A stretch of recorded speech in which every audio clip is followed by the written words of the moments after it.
নমস্কার বন্ধু, সত্যকার চ্যানেলে সবাইকে স্বাগত জানাই। আচ্ছা, বিপদ হলে আপনি কি ঘাবড়ে যান?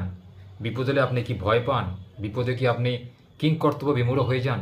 বিপদ হলে আপনি কি নিজেকে ছোট মনে করেন বা নিজে ভয়ে গুটিয়ে যান? বা আপনি কিছু বুঝতে না পারার আগে বিপদটা ঘটে যায়? এরম যদি হয় তাহলে অবশ্যই ভিডিওটা আজকে আপনার জন্য। বিপদ আমাদের প্রত্যেকের জীবনের নিত্যসঙ্গী, কারণ বিপদ ছাড়া কিন্তু আমরা বিপদ থেকে কী করে বেরিয়ে আসতে হয়, কী করে জয়লাভ করতে হয়, কী করে বিপদকে জয় করতে হয়, সেই রাস্তাটাই কিন্তু খুঁজে পেতাম না যদি আমরা আমাদের বিবেক বুদ্ধিকে না লাগাতাম কাজে। তাই যখন বিপদে পড়বেন, রাস্তায় হোক, বাড়ির মধ্যে হোক, বা আপনার কর্মক্ষেত্রে, কিংবা এমন কোনো জায়গায় গেছেন যেখানে আপনি অচেনা জায়গা, অজানা জায়গায় কাউকে আপনি চেনেন না, অথচ আপনি রাস্তা খুঁজে পাচ্ছেন না বা কী করবেন কিংকর্তব্য বিমূঢ় হয়ে যাচ্ছেন, এই সময় আপনি নিজের বুদ্ধিকে কাজে লাগান, বিবেকের প্রশ্ন করুন এবং কি করলে সেই রাস্তা থেকে মুক্তি পাবেন, সেই অবস্থা থেকে মুক্তি পাবেন, সেই রাস্তাটা নিজে থেকেই আপনি নির্বাচন করতে পারবেন।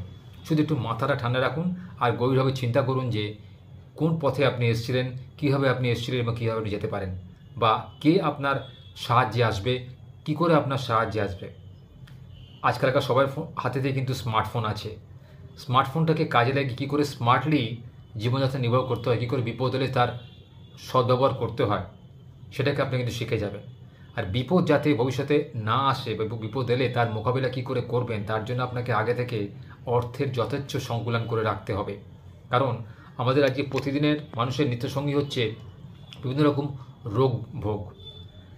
আজকে কলিযুগে কিন্তু মানুষের আয়ু ক্রমশ কমে যাচ্ছে, কারণ মানুষ ক্রমশ স্বার্থপর হয়ে উঠছে।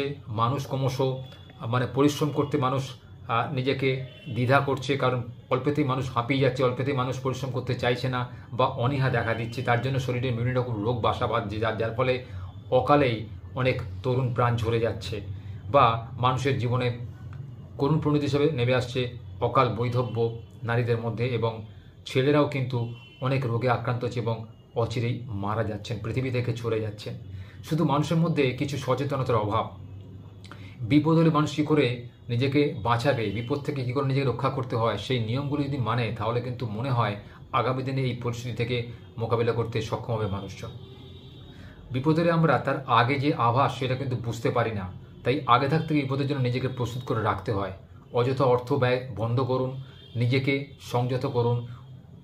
যে দ্রব্য খেলে বা যে জিনিস খেলে আপনার শরীরে রোগ হতে পারে, সেটা থেকে নিজেকে নিবৃত রাখুন, এবং অবশ্যই সঠিক ঘুমন, এবং অজানা জায়গায় গেলে আগে থেকে প্রস্তুত হয়ে যান, এবং কোনো ব্যক্তির সঙ্গে কথা বলার আগে তার পদমর্যাদা সম্পর্কে আগে থেকে ওয়াকিবহাল হয়ে যান। তাহলে দেখবেন